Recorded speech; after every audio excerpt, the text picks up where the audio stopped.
lidar com isso, vai encarar essa situação, né, esse evento de violência que muitas vezes acontece entre as crianças, não só, né?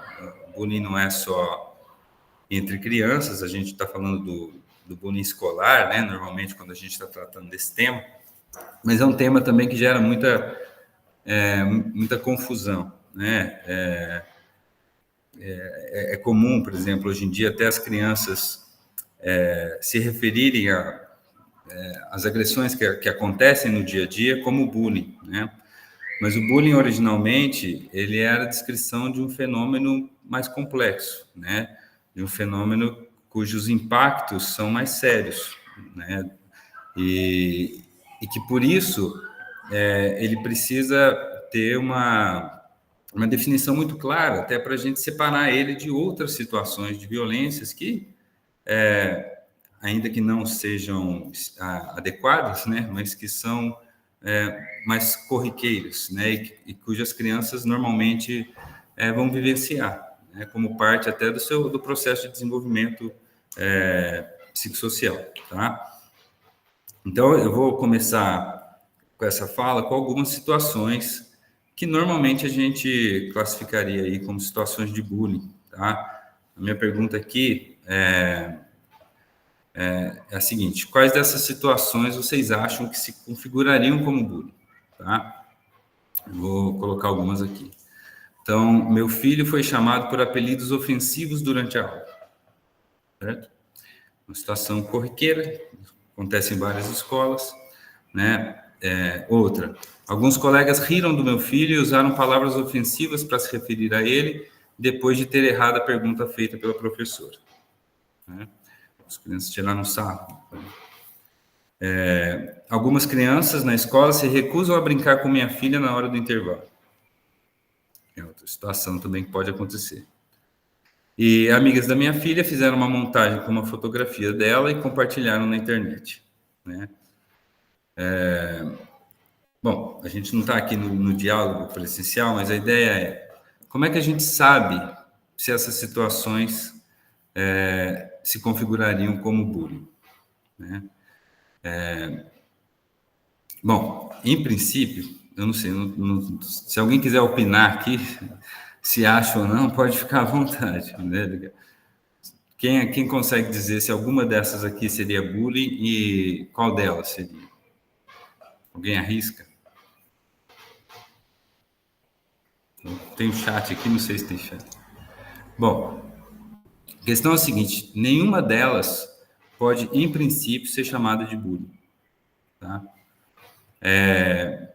Porque o bullying ele tem algumas características importantes. Todas essas situações são situações importantes. São situações que envolvem algum tipo de conflito, algum tipo de agressão, né? Mas para se configurar bullying, ela precisa ter algumas características, tá? E a nossa legislação e também o próprio conceito, ele abarca essas características que eu vou falar um pouquinho para a gente ir entendendo. E elas são muito importantes quando a gente quer detectar uma situação mais séria, tá? E eu vou apontar elas em seguida. O bullying, ele foi definido, né, pelo Dan Ovels, né, tendo algumas características, tá? A primeira delas é a intencionalidade, né? Claro, nessas situações todas que eu descrevi ali, a gente pressupõe que a criança, de alguma forma, quis atingir a outra, quis causar algum tipo de dor, de sofrimento ou de mal-estar, né? Então, toda ação que a gente configura como bullying, ela tem essa característica. Você tem uma criança que quer fazer algum tipo de mal à outra. Não é necessariamente que ela se sinta ofendida, mas pode ser um isolamento social, né? Ela quer se sentir superior, né, em relação à outra, né? Então, eu vou falar um pouquinho sobre alguns tipos de bullying que são comuns às vezes, mas que são mais difíceis de detectar. Mas no Brasil, por exemplo, há um outro componente importante que apesar de ter essa intencionalidade, ela não tem nenhum motivo que a justifique. Na legislação aparece como motivo aparente, né? Mas o que isso significa? que a criança que está sendo alvo da violência, ela não está provocando aquela violência, né? Não está presente essa provocação dentro de um conflito entre as crianças, né? Por exemplo, volto na situação, meu filho foi chamado por apelidos ofensivos. Em que situação que isso aconteceu? Né? Em que situação isso está inserido, né? Meu filho está tendo conflito com esses colegas, né? E aí há uma motivação que é possível, detectável, né, para essas ofensas estarem surgindo. Isso configuraria um conflito, mas não necessariamente bullying, tá? Agora, se esses apelidos estão sendo ele está sendo ofendido diariamente, sem que ele tenha nenhum tipo de provocação, simplesmente pelo fato de que ele chegou na sala de aula, simplesmente pelo fato de que ele está lá no mesmo contexto, né? Sem nenhum tipo de ato que a gente possa dizer que foi provocativo, né? Normalmente a gente está vendo uma situação em que não há, que há intencionalidade e que a motivação ali parece puramente o causar mal ao outro, né? Não é uma motivação dada de um certo conflito. É claro que aqui há um complicador, né? Crianças que estão sendo alvo de bullying podem começar a ficar irritadas, né? Insatisfeitas e incomodadas e, de alguma forma, até começarem a reagir e parecer uma provocação. Mas a gente tem que olhar isso de uma maneira mais ampla, tá? A gente não pode olhar aquela situação só, você tem que olhar de maneira o que está acontecendo ao longo do tempo, ok? Bom, e aí entra o outro componente central do bullying, né? Que é a repetição. Com que frequência isso acontece? Então, eu tenho que olhar a intencionalidade, a motivação e a repetição, né? Tanto que em português a gente traduziu bullying por intimidação sistemática, é aquilo que se repete, né? Então, eu tenho isso todo dia, eu tenho isso, essa ofensa, esse apelido, né? Não precisa ser todo dia, né? Claro, por exemplo, quando a gente tem o cyberbullying, né, que eu vou falar um pouco mais adiante, você pode ter, sei lá, isso acontecendo esporadicamente, mas é sistemático, né? Toda vez alguém fez uma montagem, né, com a criança lá, ou espalhou uma fofoca. A hora que aquilo está acalmando, alguém joga outra, né? E começa tudo de novo. E aí você vai ver a repetição se configurando de uma outra forma, não é diária, né? Mas é sistemática, né? Por isso que esse conceito é importante. Então, o comportamento agressivo ocorre de maneira sistemática, normalmente isso é um indicador. A outra, que também está na legislação, está tanto no conceito quanto foi incorporada à legislação, é o desequilíbrio de poder. E aqui há uma situação muito importante, porque ela vai impactar, inclusive, no outro elemento que eu trouxe ali, que é o impacto do bullying. O que é o desequilíbrio de poder?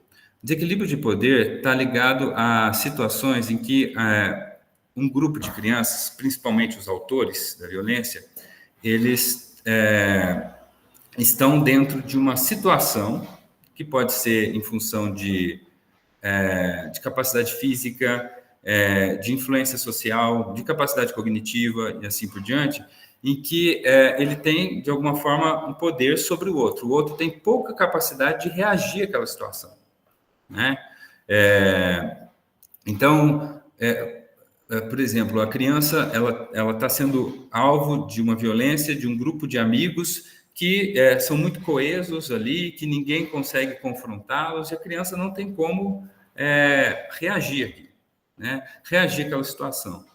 É tão importante isso que alguns autores gostam de classificar o bullying não como um conflito interpessoal. Por quê? Porque o conflito pressupõe que há resolutividade, que você consegue resolver o conflito, certo? Se eu tenho um conflito com alguém, a gente vai resolver. Agora, uma violência como o bullying, ele se assemelha muito na vida adulta, no contexto profissional, ao que a gente chama de assédio moral, por exemplo, né?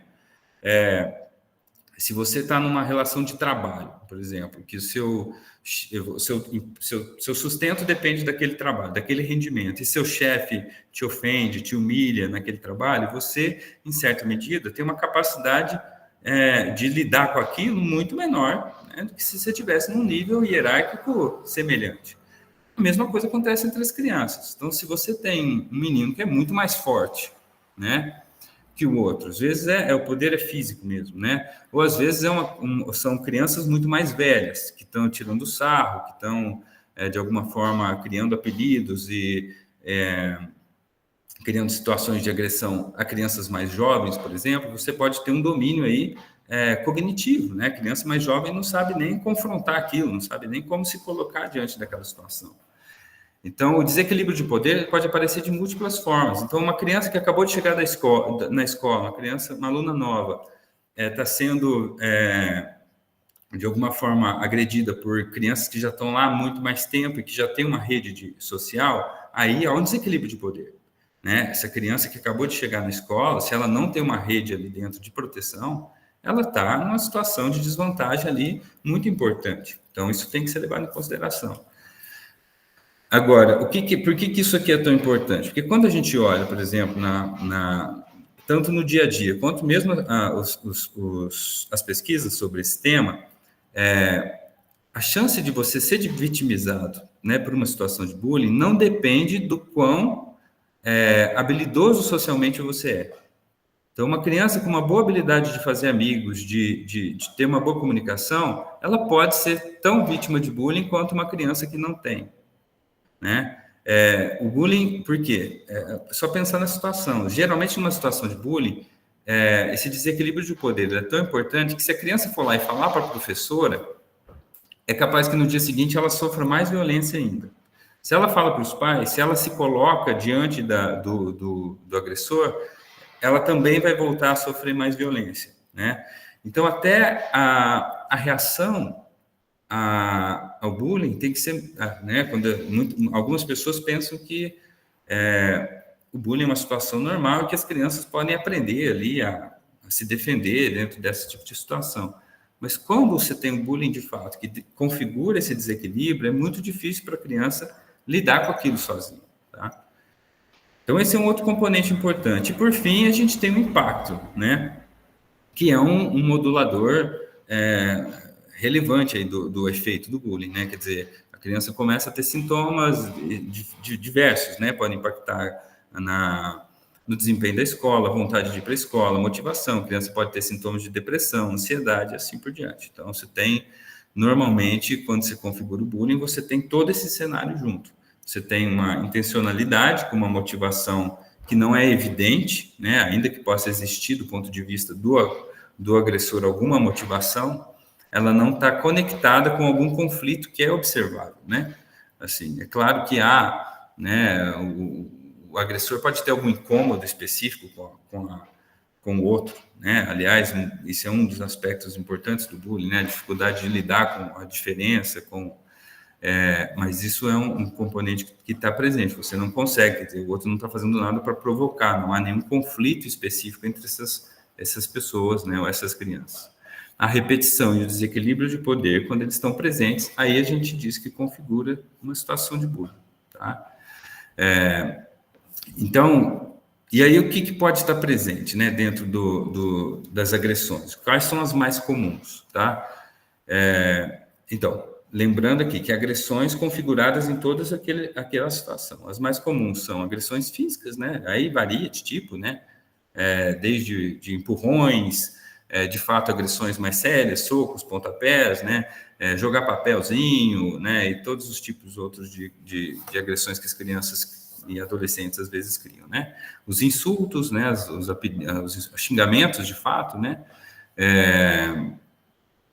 Os apelidos, né? Os comentários sobre alguma característica física, né? Geralmente comentários pejorativos, né? Que destacam algum aspecto da pessoa, né? Que os outros avaliam como um defeito, algum problema, as ameaças, né? Vou te bater se você não fizer isso, né? Às vezes não precisa nem ser verbais, né? Mas as ameaças por expressão facial, né? E assim por diante, por gestos. Os desenhos que podem ser feitos em cadeiras, né? Às vezes no material escolar, às vezes, depende da escola, né? Você tem isso, às vezes aparece na porta do banheiro, às vezes aparece na parede, né? geralmente de cunho ofensivo, né, depreciativo. O isolamento social, né, pode ser configurado, sim, né, ela é uma das formas de violência entre as crianças que também é muito comum, às vezes é difícil de identificar, isolamento sistemático, né, você tem lá as crianças que ignoram a outra, né, que de fato não chamam para brincar, mas só que isso não é um dia ou outro, ou numa situação ou outra. Por exemplo, o meu filho, ninguém quer chamar ele para jogar bola, tá? Ok, ninguém chama ele na hora do futebol, ninguém chama ele. E aí você vai perguntar para as crianças, falar, mas ele não joga bem, tá? E de fato, às vezes parece sistemático, certo? Vocês podem até falar, não, mas que isso, mesmo que meu filho não jogando bem, ele tem o direito de jogar bola. Tudo bem, isso está certo, né? Mas não é o fato de que ele está sendo excluído que configuraria como bullying, porque do ponto de vista da dinâmica das crianças, existe lá uma certa razão, um certo motivo para isso estar acontecendo, né?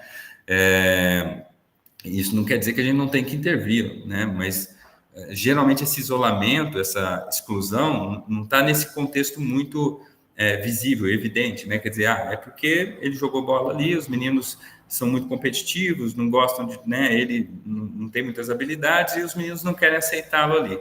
Isso não configura bullying, né? Isso tem uma motivação muito evidente ali, né, no caso. Agora, a exclusão social típica do bullying é quando, de fato, começa um processo de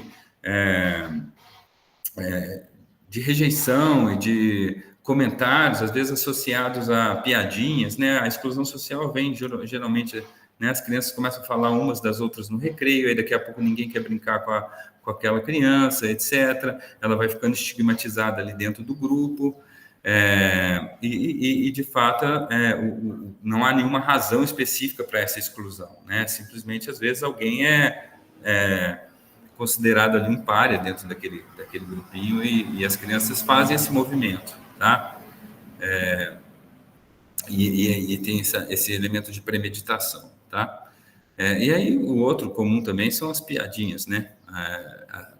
As brincadeirinhas, etc., né? Que eles fazem entre eles. Mas é claro, o que acontece aqui, né? Piadinhas são comuns, né, entre as crianças, tá? Mas aí existe uma diferença que tem que configurar dentro daquela estrutura, tá? Então, deixa eu dar um exemplo. Você está falando lá, a criança tem... Às vezes a piadinha é o seguinte, a piadinha lembrar um exemplo recente que a gente trabalhou aqui, né? A piadinha o menino era pequenininho, né? Ele era baixinho, né? Dentro do grupo ali, e aí os amigos começam, o anãozinho, né? Começa a usar apelidos e outras coisas assim. Ok, né? Em princípio eles estão ali, é ofensivo, a gente tem que considerar, mas aí quando você olha de maneira geral, né? No dia a dia, o que está acontecendo? A criança chega na escola, as pessoas já começam a tirar sarro, né?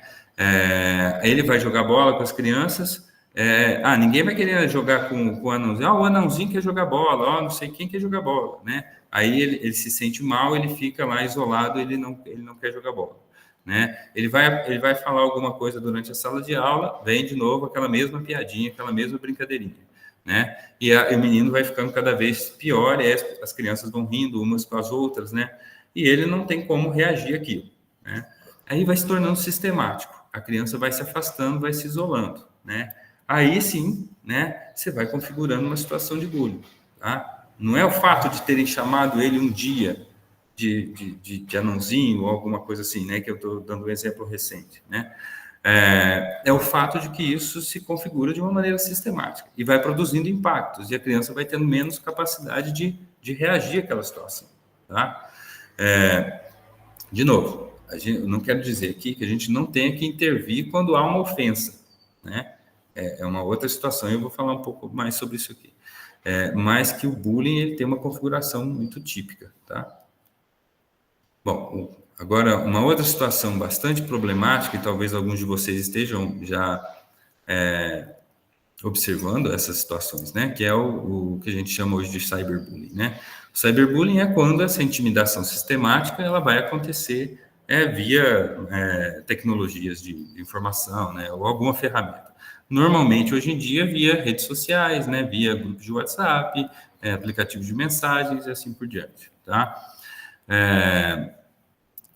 Bom, o que que acontece? Geralmente o cyberbullying, ele é mais difícil de ser enfrentado, né? Ele tem algumas questões que a gente chama de agravantes, né? Primeiro porque o cyberbullying tem um alcance maior, né? Eu consigo colocar, né, fazer, né, espalhar uma fofoca e isso, de repente, pelo WhatsApp já está todo mundo sabendo amanhã, né? Qualquer coisa, não preciso falar de um para o outro, né? As crianças não precisam falar o apelidinho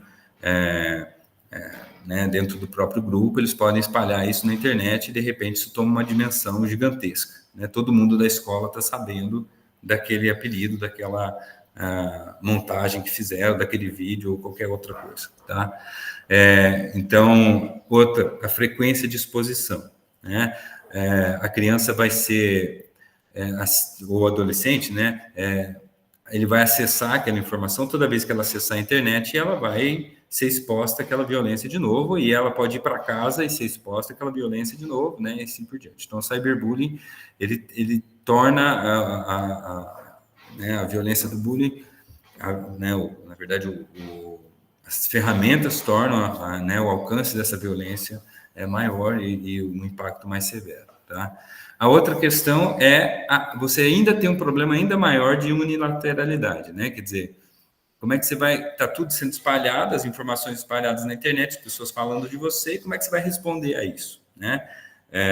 Às vezes, você está lá respondendo no grupo de mensagens, mas tem um grupo de mensagens paralelo que eles estão tirando sarro também de você respondendo no grupo de mensagens, né? Essas coisas a gente já acompanhou, então, assim, é muito mais difícil. E aí entra o anonimato, né? Você não sabe nem quem tem acesso a essa informação, quem que espalhou, você não sabe, né? Tudo fica mais difícil dentro do cyberbullying, tá? E a falta de contato físico, ela tem vários problemas aí, né? Primeiro, a própria capacidade da criança reagir, né? A outra é que o elemento empático que poderia, de alguma forma, moderar essa violência, né? Quer dizer, eu estou na presença do outro que eu estou, de alguma forma, agredindo, né? Especialmente quando a gente for falar das testemunhas, ele desaparece, né? Então, você está lá tirando sarro, está todo mundo espalhando aquela fofoca e ninguém tem contato com a pessoa, né? E fica muito mais fácil você estar insensível às necessidades daquele outro, né? Então, o cyberbullying normalmente é uma situação bastante complicada, tá? Mas vamos lá. Então, o que não é bullying, né? Assim, dentro das configurações, eu acho que para a gente fazer essa diferenciação.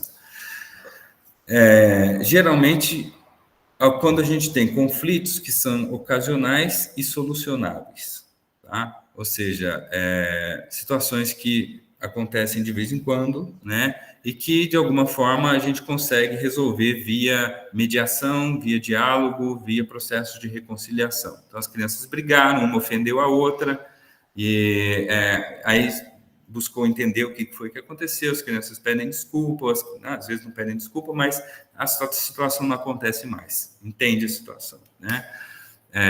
Então, normalmente isso não, né, no fato de ter sido né, igual a situação que eu falei aqui, né, do grupo de amigos que não quer que a criança jogue futebol, fica excluindo. Você vai lá e conversa com as crianças falam, mas é que a gente, né, eu quero ganhar e ele não joga bem e tal, e aí você vai dialogar com eles, mas será que é necessário mesmo, né?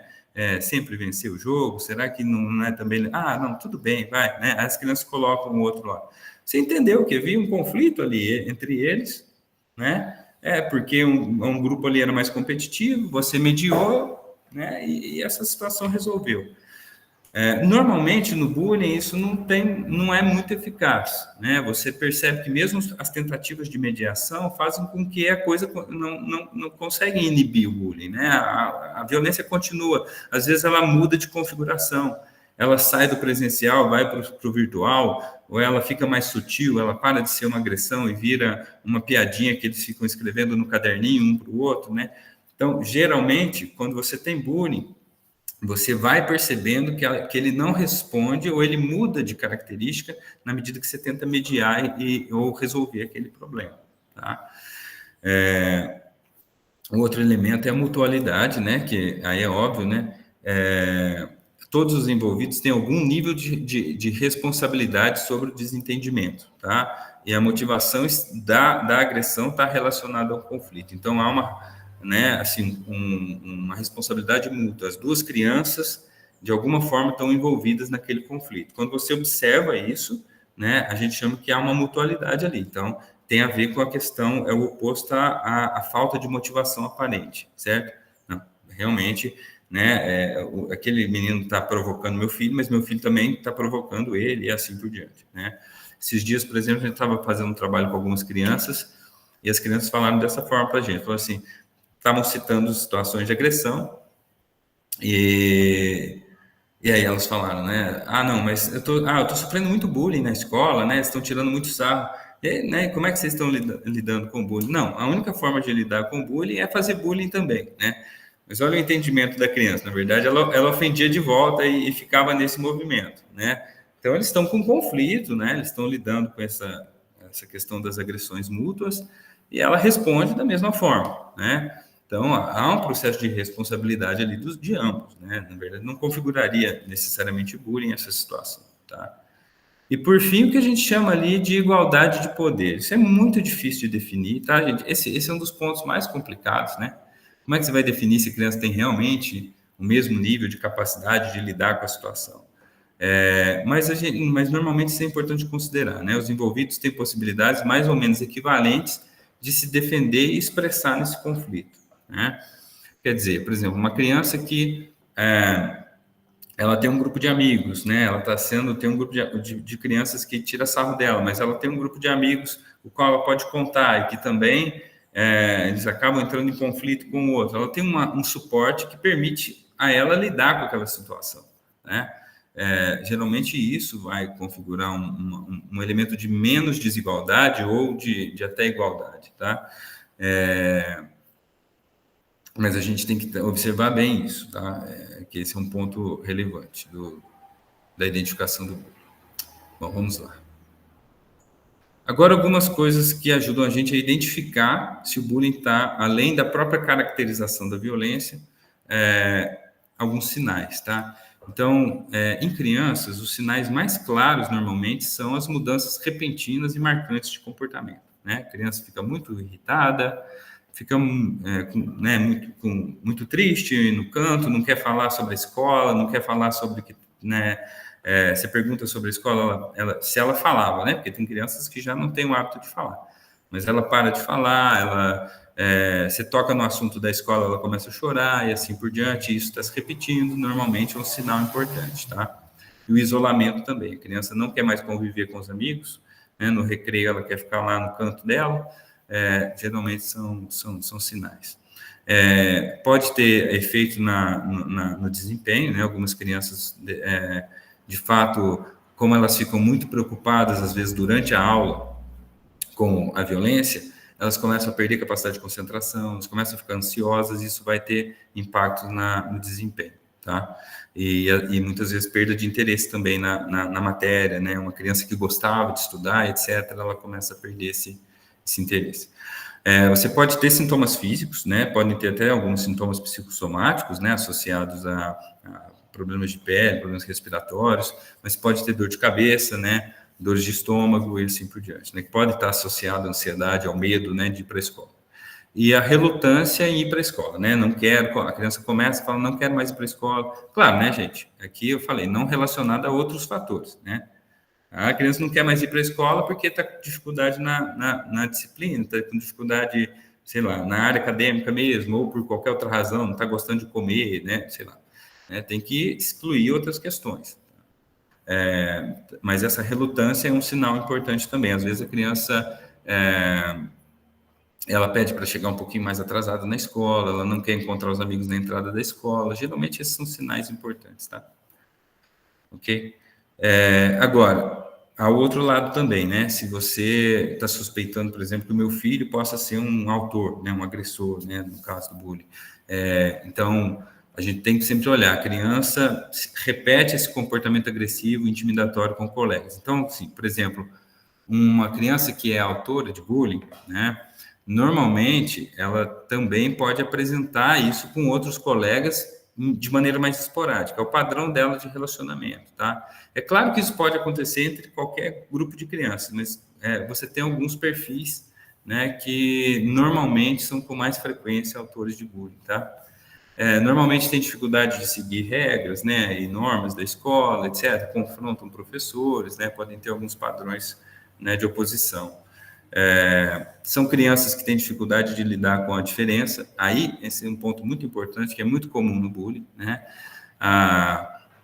Então, crianças têm dificuldade, às vezes, ligadas a questões de deficiência, questões ligadas a mudanças, né? Características físicas que são distintas. Às vezes é uma cor de cabelo, às vezes é cor de pele, às vezes é o fato de usar óculos, né? Não importa, né?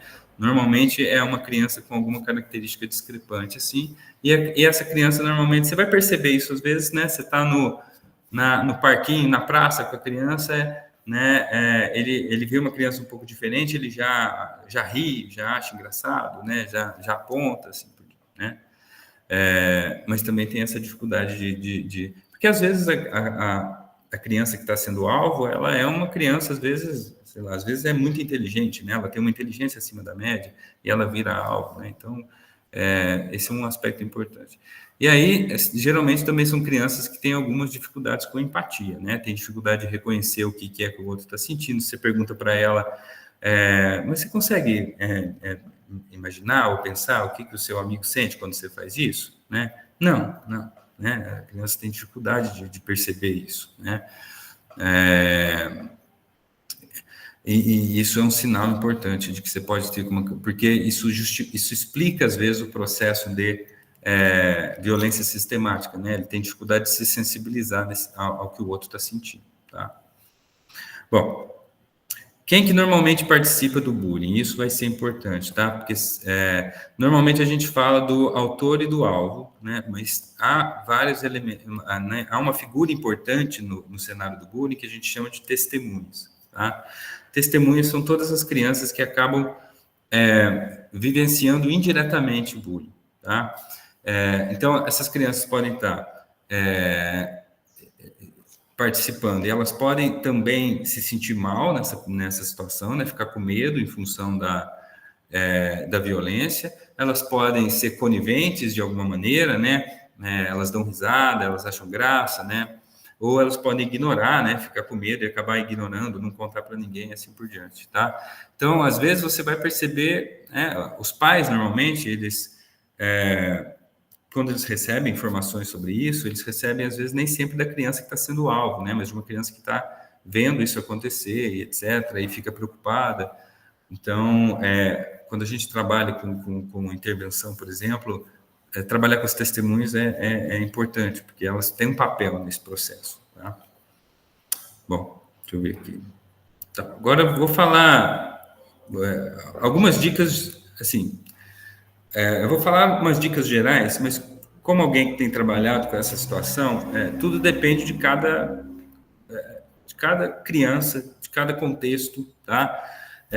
Existem contextos bem complexos com relação que sustentam, né, a violência, e nem sempre as instruções mais genéricas vão funcionar, tá? Mas isso são orientações para quando você se percebe que isso aqui está acontecendo, tá? Com relação aos pais, né, há algumas coisas importantes, tá? Talvez eu me estenda um pouco aqui, mas aí vocês me interrompem, né?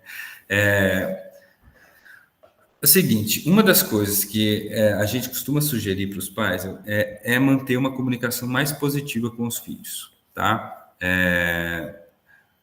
Por exemplo, as crianças, elas replicam muito aquilo que a gente faz, né, em alguma medida, né? Então, sei lá, a gente tem que observar muito se nós, como pais, também não tiramos sarro das pessoas na rua, mesmo que seja muito sutil.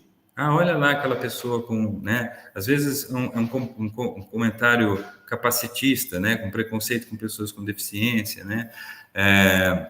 Às vezes é um comentário racista, às vezes é um comentário com a própria criança, né? Às vezes a gente a criança está fazendo alguma coisa que está incomodando a gente, em vez de de comunicar diretamente com ela, olha, não estou gostando disso que você está fazendo, fazer um combinado, a gente fala, que chato, você está chato, para de ser chata, né? Alguma coisa assim. Que é uma coisa que é automática, que a gente está acostumado a fazer, mas as crianças, elas vão levar isso para as relações dela. Então, aí o amigo vai ser o chato, eles vão tirar sarro, né? Às vezes a gente faz isso sem perceber muito claramente o que está fazendo, né? A forma como a gente comenta sobre as pessoas, sobre a diferença e assim por diante. Então, assim, acima de tudo, né, a gente precisa pensar sempre em dar um exemplo para as crianças de valores, né, e de comportamento moral, né, assim, para que elas também repliquem isso na relação com os colegas, né. Isso é mais importante quando a gente está falando principalmente da autoria, né, do bullying. Agora, se está acontecendo de fato, a gente precisa sempre ter, assim, a primeira coisa é estar bem informado sobre o tema e conversar abertamente sobre isso, tá? E conversar abertamente significa, né, deixar a criança falar, né?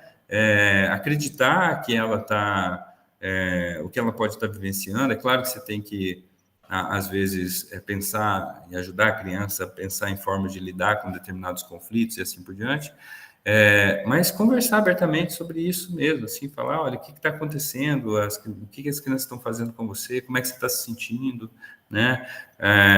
Me conta como é que é, né? Antes de tomar qualquer decisão antecipada, deixa a criança falar o que está acontecendo, faz perguntas mais abertas, né?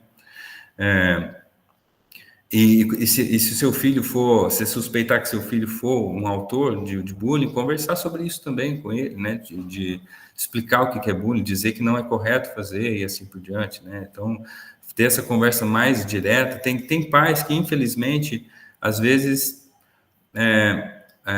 demoram para perceber e às vezes até acham que o comportamento de valentão, assim, ele é uma coisa positiva, né? Uma característica que mostra a força, né, da criança, né, que ela é uma criança dominante, uma criança que tem liderança, assim por diante. Tem que tomar muito cuidado, né, com essa questão, tá? Obviamente, definir regras, né, consistentes, né, com relação à agressividade, né, desde em casa com irmãos, etc., mas também na escola, né, o que vai ser feito, né, se a criança, de fato, não estiver agindo de maneira agressiva com seus colegas, né. É claro que as regras aí podem, de cada família, vai depender do que é importante para aquela família, né, se vai tirar alguns benefícios, se vai fazer a criança ter que pedir desculpa ou se retratar com um amigo de alguma forma, mas assim, tem que estabelecer determinadas regras sistemáticas, assim. Todas as famílias têm papel, né, no processo de diminuição desse tipo de violência, né.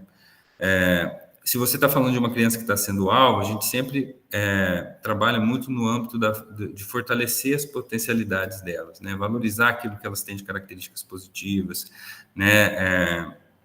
Então, se você tem uma criança que está sendo ofendida por determinadas características, né, nem que seja, né, eu dei exemplo aqui de uma criança que não joga bem futebol, que em alguma situação pode até ser um motivo, né, para um determinado isolamento social, etc., a gente tem que ajudar ela a encontrar as potencialidades dela, desenvolver essas potencialidades, habilidades que podem ser de outras áreas que não o futebol, né, para que a criança tenha aí uma maior capacidade de resiliência diante dessas situações, né. Então, fornecer escuta, né, quando elas falam sobre eventos de violência, nunca, né, mandar a criança reagir, que é uma coisa que alguns pais fazem, né, reage, bate de volta, né, xinga de volta, etc., né, tentar entender a situação é melhor do que claro, que se, né, às vezes, inclusive, avaliar se a criança tem algum envolvimento, né, se esse conflito teve alguma responsabilidade da sua criança, etc., mas sem também minimizar a situação, né? Não, isso aí não é nada, isso aí você tem que aprender a lidar. Quando eu era criança, isso aconteceu comigo, eu aprendi a lidar, etc., porque tudo isso não ajuda, tá? Porque se for um conflito que não se configuraria como bullying, né? A criança pode não aprender a lidar com isso ou aprender a lidar de uma forma disfuncional. Agora, se for bullying, você está deixando de lado a possibilidade de que ela se sinta confortável para falar, porque muitas crianças sentem vergonha também, né, por estar sentindo, por sofrendo esse tipo de violência. Manter o diálogo com a escola, sempre com esse foco de agir de forma conjunta para a gente reduzir a violência. Óbvio que agora, quando entra essa questão da legislação, a gente começa a tentar achar culpados, a tentar achar, né, quem que a gente vai acusar aqui, mas o fundamental aqui é a gente está direcionado para reduzir, né, tentar entender a situação e diminuir, tá? E quando você está vendo, tanto no âmbito, se seu filho tem um comportamento violento, ou se seu filho está sendo vítima, alvo, e ele está já com sintomas importantes, né, buscar apoio profissional. Então, independente se seu filho, às vezes, até no caso, às vezes tem crianças que não estão sendo vítimas diretas, mas que entram em sofrimento porque estão sendo testemunhas aí da violência, tá? Então, assim, o apoio profissional muitas vezes é necessário.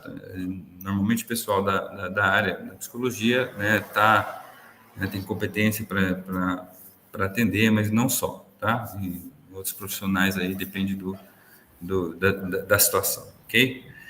Então, assim, isso são regras genéricas, né? Assim, que a gente pode pensar, aplicar no dia a dia, mas para cada situação, o que é importante aqui é sempre a gente estar atento, reconhecer, manter um diálogo constante com as crianças, né? Lembrar de falar e muitas vezes de estabelecer limites sobre a questão da violência, da agressividade, né? Embora, claro, que conflitos entre crianças sejam parte do desenvolvimento, mas a gente precisa falar sobre bullying, sobre o que é isso, para a criança saber, até às vezes, quando ela está sendo autora, né, da situação. Tá? E assim, então, fundamentalmente, são alguns caminhos. Tá? Eu trouxe algumas questões sobre educadores, Camilo, mas não sei aqui qual que é o foco, mas também vai na mesma direção, tá? É claro que para a escola, muitas vezes, a lógica é a mesma, né? De fornecer espaço para que as crianças possam falar sobre essas experiências, né? Quando possível, criar programas ou oportunidades de orientação. E aí existem, claro, estratégias específicas que existem muitos programas aí de prevenção e mediação do bullying, mas eu não vou entrar nesses detalhes porque eu acho que talvez o tempo aqui está um pouco exíguo, né? Mas eu poderia falar sobre isso depois em outra oportunidade. Acho que tem que sobrar um tempinho para a gente conversar, não sei, né? Porque eu falei bastante aqui, era 40 minutos, eu acabei me empolgando, tá, gente? Mas eu acho que é isso, eu vou finalizar aqui, e aí talvez a gente possa fazer uma conversa agora, não sei o que foi programado. Eu falei demais sem ouvir ninguém aqui, né?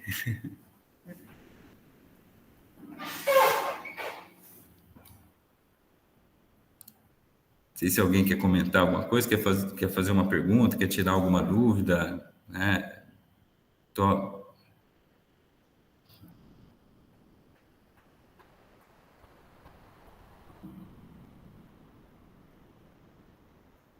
Eu vou tirar essa apresentação aqui para a gente poder conversar, senão fica...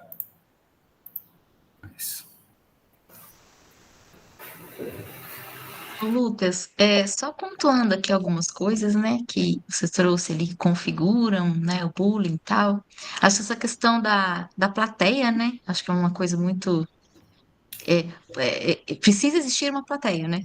Precisa existir uma plateia para que, né, porque se esse autor encontra esse alvo sem plateia, ele não vai fazer nada. Se tiver plateia, ele vai, não é? Tem algo assim, né, que a gente percebe também como uma característica, né? Normalmente as crianças... na maior parte das vezes, sim, mas tem algumas crianças que acabam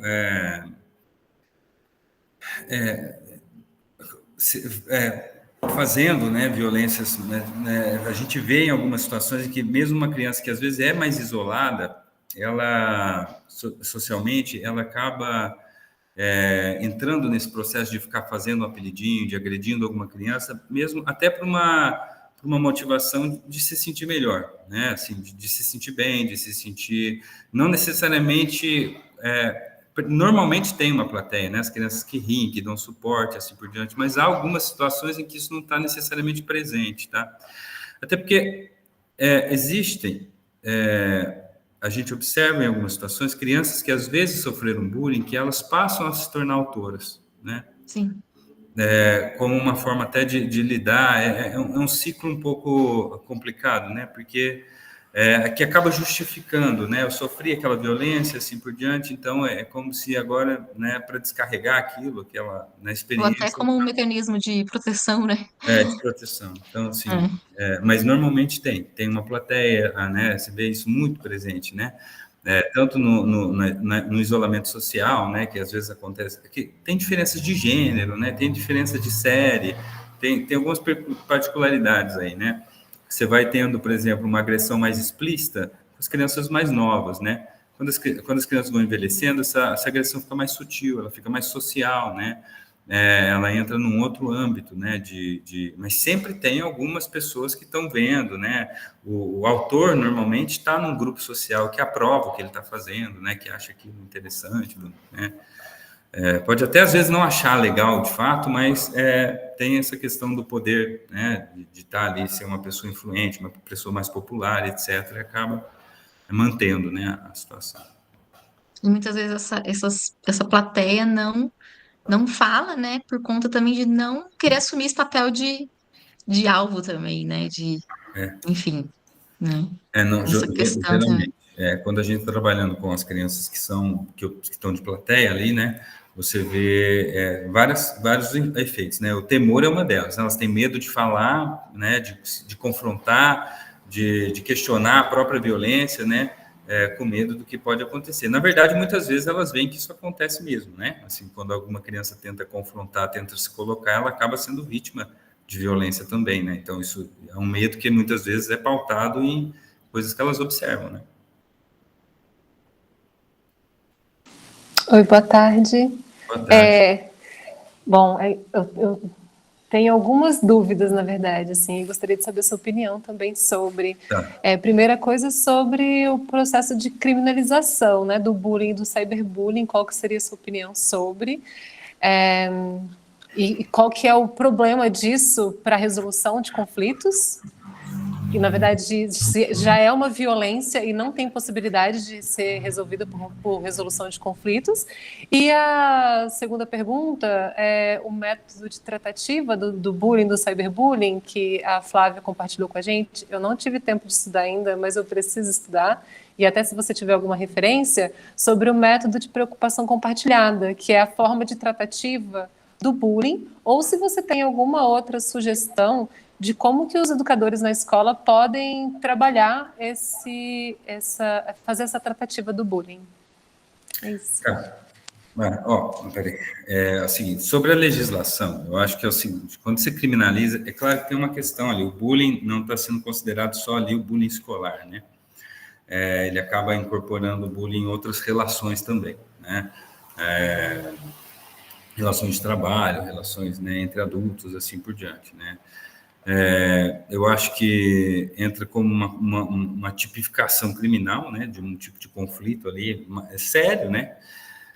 Só que é óbvio que para quem trabalha né, na área de psicologia na educação, etc., isso coloca algumas questões, né? Do tipo assim, estava discutindo isso, inclusive, com alguns colegas aqui. Na escola, né? Ok, você tem lá a previsão de multa e, no caso do cyberbullying, você reclusão, né? Direto, né? 2 anos. Então, assim, mas quem será preso, né? Como é que vai ser feita essa... quer dizer, na verdade, a gente tem em 2015 uma política de combate, né? Intimidação sistemática, e que eu acho que não resultou nas mudanças que eram esperadas, e a tipificação criminal acaba sendo como uma resposta mais extrema, né, que entra dentro de um cenário de uma política mais punitivista, né, para a violência. Agora, é claro que é um problema sério, tá? Que a gente precisa, né, talvez isso sirva como um mobilizador para uma ação mais incisiva da sociedade como um todo, para lidar e resolver com a questão do bullying, mas obviamente que a gente não vai, quer dizer, criar um estado policialesco em cima dessas relações, né? Porque a gente vai, não sei qual que é o caminho, né? A direção que isso vai ter, né? Não sei ainda como é que isso vai ser implementado, né? Quando a gente começar a identificar bullying nas escolas, quem que vai ser, né? responsabilizado, né? Serão as crianças, os pais, como é que vai ser esse processo, né? A própria instituição. Eu acho que tem algumas questões sérias aí que podem, né, caminhar muito mais para uma cultura punitivista do que necessariamente para um caminho de resolução, né? Mas, assim, eu entendo a importância de configurar isso, né, essa violência como um crime, né, assim, com uma classificação específica. Eu acho que a gente vai ter desafios aí para não judicializar tudo, né, que é um processo que já tem acontecido, né, nas nossas vidas. Com relação ao processo de... Aí, sim, eu trabalho com uma perspectiva de prevenção, né, de enfrentamento do bullying, que incorporaria aí, que na verdade assim é um pouco baseado nas próprias perspectivas dos programas que o Dan Ovels criou, né, que são programas institucionais que visariam aí o trabalho junto à instituição, às famílias e assim por diante, né? Porque assim, dentro do que a gente tem, inclusive, né, dentro da literatura, né, como estratégias, né, de combate ao bullying, né, você tem algumas estratégias que têm sido eficazes, tá? E em geral elas incorporam alguns elementos, né? O primeiro deles é políticas e definições claras dentro da escola de como lidar com a violência, né? Então, e não só com a escola, entre escola e famílias, né? Você tem, por exemplo, esse tipo de atividade é uma coisa importante. O que é bullying? O que a gente está chamando disso, etc. Esse é um primeiro passo, né? O segundo entrariam com ações específicas da instituição, né? Como é que a gente vai mediar? Isso passa por vários níveis de processo de formação, desde a gente definir, assim, quando estiver acontecendo uma situação de agressão entre as crianças, como é que a gente vai reagir a isso, né? O que vai acontecer se a criança agrediu a outra, né? Que consequências ela vai ter, né? E assim por diante, tá? Passa por outras questões, por exemplo, questões ligadas ao próprio processo da escola de reflexão sobre as práticas que possam ser violentas dentro da escola. É óbvio que cada escola tem um cenário diferente, mas existem escolas em que existem ainda práticas, né? Os professores, às vezes, são, né? Assim como acontece nas famílias, né? A gente vive, por exemplo, no Brasil, a gente vive assim uma cultura muito pautada num punitivismo que ressalta muitas vezes em excesso de agressão, né? Agressão verbal, agressão não é necessariamente, né? Agressão física em escola raramente acontece, mas alguns tipos de agressões verbais ainda acontecem, né? Alguns tipos de agressões psicológicas, né? Também estão presentes, né? Então, assim, tudo isso precisa ser identificado. Então, a escola tem que priorizar, aí eu estou falando da instituição, né? Práticas educativas que não sejam violentas, né? Então, esse é um dos pontos, né? Então, por exemplo, se a gente... É comum, às vezes, em algumas escolas, você querer tratar o bullying com punição, né? E essa punição, às vezes, é excessivamente agressiva, né, com suspensão ou com gritos e assim por diante. Na verdade, muitas vezes é uma questão muito problemática, né? Porque você está punindo uma agressão via outras agressões, né? E isso não funciona, né? Então, precisa de um processo de reflexão muito sério, né, dentro da instituição e definir em conjunto os professores, né, equipe de gestão, etc., o que a gente vai fazer, né, né. Isso não quer dizer que é responsabilidade da escola, necessariamente o bullying, mas existe toda uma leitura. Se eu quero que as crianças aprendam a resolver conflitos de maneira menos agressiva, nós, como adultos, também devemos fazer isso, né. Então, existe esse ponto. E existe o ponto das intervenções diretas com as crianças, e aí passa desde fornecer espaços para as crianças falarem sobre as suas relações, né, sobre as suas frustrações, né, lidarem com aquilo. Então, criar contextos de mediação de conflitos, né, em que o professor, né, vai, de fato, abrir espaço para que as crianças possam, né, falar sobre o que está acontecendo, né, as suas perspectivas e assim por diante, e buscar ali processos de resolução, né. No caso, você teria que ter uma ação mais intencional no sentido de ajudar as crianças a desenvolver esses processos de enfrentamento, né. Então, assim, na verdade, são caminhos muito diversos. Agora, ainda há um outro elemento, né, que no Brasil atravessa muitas situações de bullying, aí, claro, depende de cada local que a gente está falando, mas que são as violências que estão em outros níveis, né, o racismo, o capacitismo e outras formas de discriminação.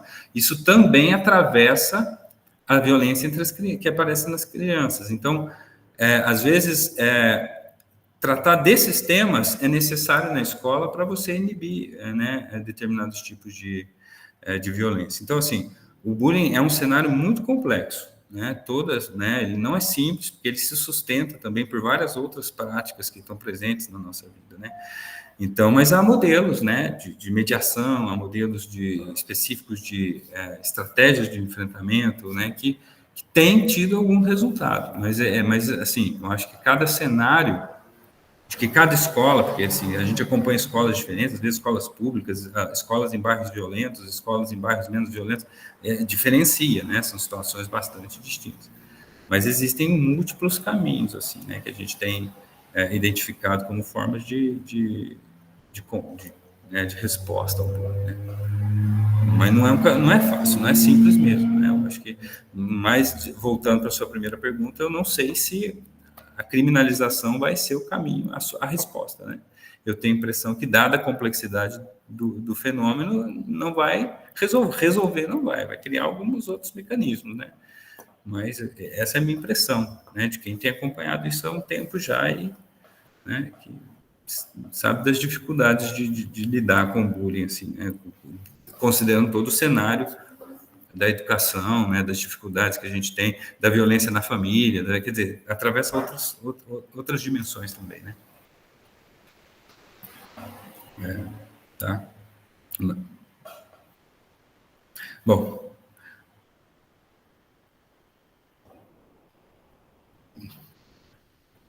Alguém quer? Não sei se alguém não tem mais alguma pergunta, ou não sei se eu respondi também, que eu falei tanto, acabei me perdendo. Você me respondeu, muito obrigada, viu, Lucas? E é muito interessante, né? Porque até na sua fala, quando a gente vai tratar do bullying na escola, que é para a gente rever o nosso posicionamento enquanto educadores e não punir, porque a punição ela não vai ser uma tratativa eficaz contra o bullying, aí quando coloca isso numa instituição que é o Estado, a forma como o Estado lida com isso é por meio da punição, né? Então, não sei se é um caminho que talvez precisa ser repensado, né? Enquanto instituição, enquanto Estado. Mas muito obrigada, você me respondeu sim. Obrigada, viu?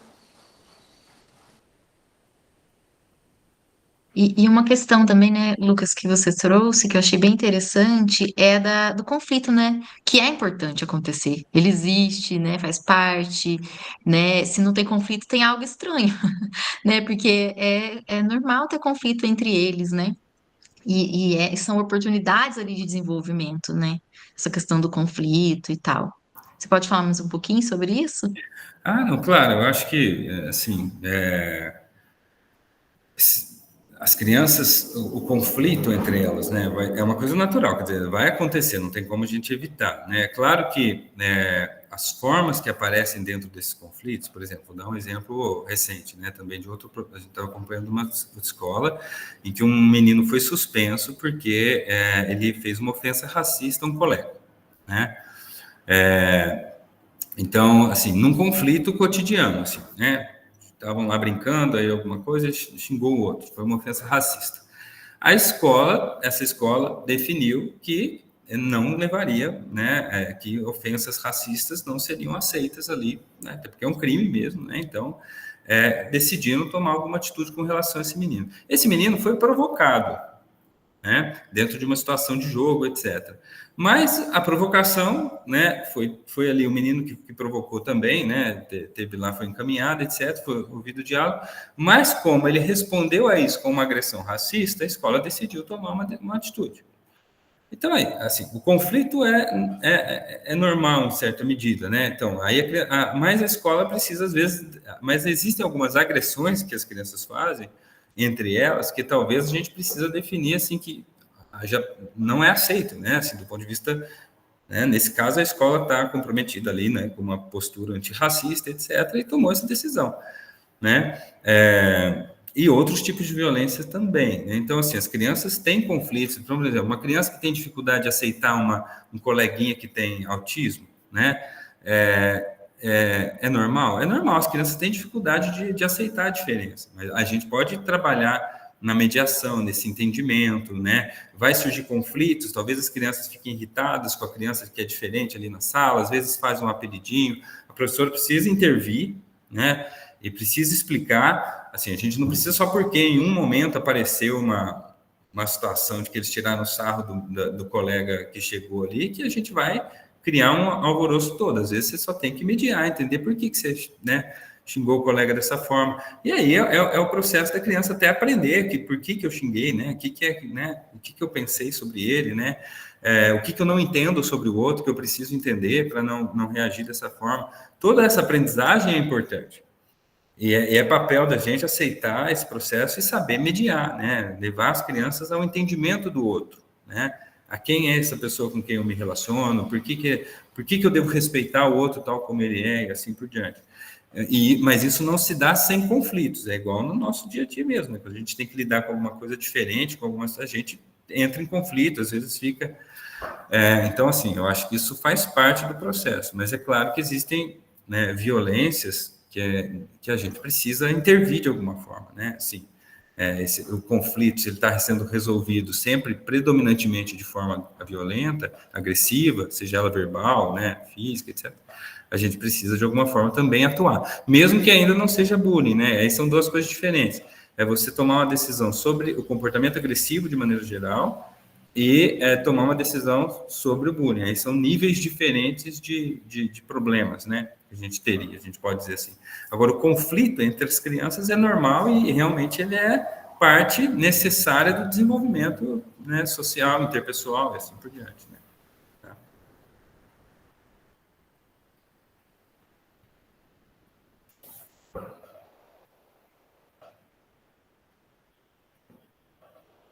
Alguém mais? Bom, mas agora eu mesmo preciso pedir licença, porque eu tenho que buscar meu filhotinho na escola. Mas eu queria agradecer então de novo, tá, pelo convite. Espero ter contribuído aí, ter trazido alguma informação que ajudou aí a esclarecer, né, e talvez ajudar vocês a lidar um pouquinho melhor, se estiverem enfrentando essas situações, tá bom? Qualquer gente, eu estou disponível também, né, eu acho que depois a Priscila pode passar meu contato, se alguém quiser falar comigo pessoalmente, tá bom? Mas eu agradeço de novo, Camila, Priscila e todo mundo que esteve aí presente. Lucas, a gente que agradece, viu, muito. Com certeza, novos encontros acontecerão. A gente vai planejando aí juntos com novos temas, enfim, né? Para a gente poder estar nesse momento de trocas, né? E é muito importante ter os pais aqui. Agradeço muito a presença dos pais, dos educadores que entraram. E é o começo de uma jornada, né? Essa questão toda, esse estudo, essas estratégias todas que a gente precisa refletir, né? Eu vejo que ainda falta muito material, né, Lucas? Até outro dia eu te pedi uma ajuda de algumas é, orientações mesmo de alguns autores, porque realmente é algo que a gente precisa olhar, precisa aprofundar, né, e desenvolver aí com a equipe, com os pais junto ali em apoio, né? Então, acho que isso é super importante. E ter um psicólogo junto com a gente é muito importante, né? Vocês podem contar comigo aí, se Essencial. dar continuidade ao trabalho, eu estou disposto aí, tá bom, Camila? Legal, Lucas. Muito obrigado, viu? Meninas, muito obrigada aí, vocês que proporcionaram também. Elas vão desenvolver umas atividades com os estudantes, né? Também os jogos lá. Hoje a Ellen já fez umas intervenções com eles, né, Ellen? E então a gente está aí trabalhando toda essa questão, olhando para todo mundo, para a comunidade mesmo, pais, educadores e estudantes, né? Quero agradecer muito. Obrigada, Rebeca, também por você ter vindo, viu? muito importante. Nós agradecemos também. Muito obrigada, Lucas, pela disponibilidade, Camila, e os pais também, os professores. Muito obrigada.